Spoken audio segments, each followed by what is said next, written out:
Okay, we are back with The Witcher.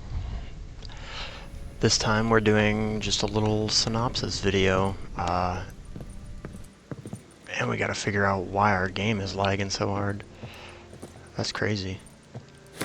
Um, so let me look back on our quests, and then I can see what we've completed, and then I can... Yeah, okay, so... Basically the start of The Witcher is basically explaining the relationships and everyone, so you know Geralt, the main character, is the Witcher. His love interest is the black-haired chick that you saw in the bathtub at the beginning, named Yennefer. And then he has a ward that was promised to him, so just a child, before she was born, saying that she is some child of prophecy, and he's got to be taking care of her, whatnot, at some point when she gets older. So they show us kind of the flashbacks of when they were younger at Kaer Morhen, which is where the Witchers reside, or Geralt's group of Witchers. Um, so when you come to, you realize all of it was just a dream, all a flashback, just to introduce you to everyone, and you're with Vesemir on the road, hunting down a griffin, and you're kind of on your way, making your way towards Novigrad, which is the big city in this game, looking for Ciri, which is this ward that was promised to you. Her full name is Cirilla. Now, she is the daughter of the Nilfgaardian Emperor, and the Nilfgaards are essentially... They bring more order to the land, because more often than not, it's just scattered villages with monsters everywhere, so the army comes in and takes control for the most part. They kind of play good and bad. It depends on what you're doing in the game. But this emperor basically has Geralt come into the palace and say, hey, my daughter's missing. You need to go find her. And because Geralt partly raised her, he doesn't really need much incentive. I mean, he's going to be paid well by the Emperor, but he wants to go find Ciri. So he tells the Emperor he needs to talk with Yennefer, because he hasn't been able to catch up with her. And Yennefer is his court mage. So she was already there. She got there ahead of us. So we walked into the mage's quarters, spoke with her about what was going on with Ciri missing and what our next steps were. So our next steps were from Yennefer, which she recommended we go visit the Crones of Crookback Bog, which are these group of witches that live in a swamp. And she said that they might be able to help. Otherwise, I think looking in Novigrad, the big city, is our best bet for finding Ciri. The reason we're in such a rush to find her is because of the big bad of The Witcher 3, which is called the Wild Hunt. And you'll know it's the Wild Hunt when you see them. They're in total metal armor. They've got skulls for faces, big horns on their helmets, and they use a lot of frost magic. They're badass.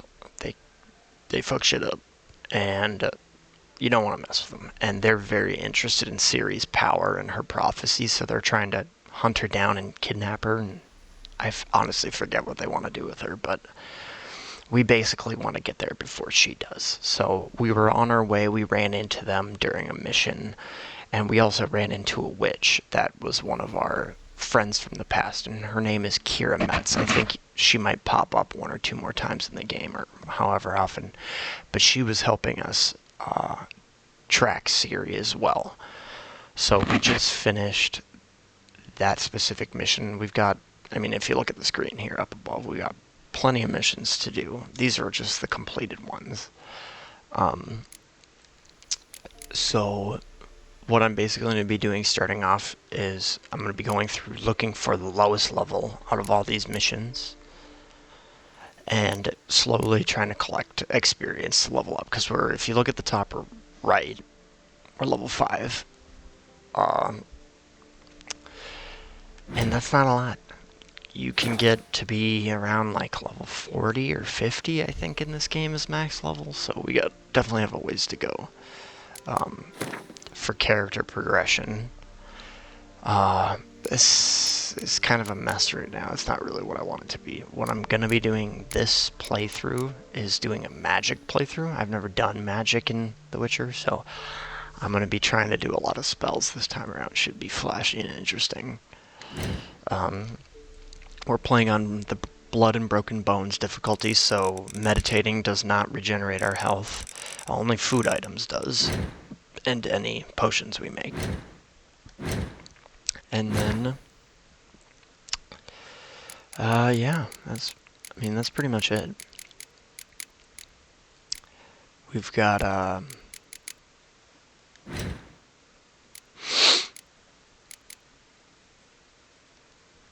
crafting stuff. Yeah, so this is kind of what we're working with right now. Geralt has signs that he can use, which is the magic I was talking about. So this Ard will push people back. It's like a knockback spell. This confuses people. Axii. Igni is the one I'm going to be focusing mainly on. It's like a little burst of fire.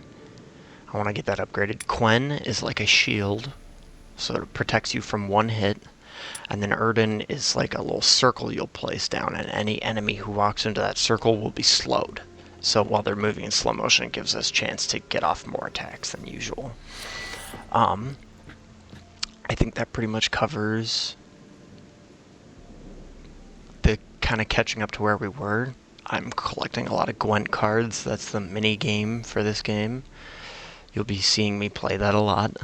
I apologize. I'll do my best to explain it. I know it won't be the funnest thing to watch, but yeah. That's pretty much it. So, now that you are all caught up, I will catch you in the next video, and we'll be playing more then. Bye, honey.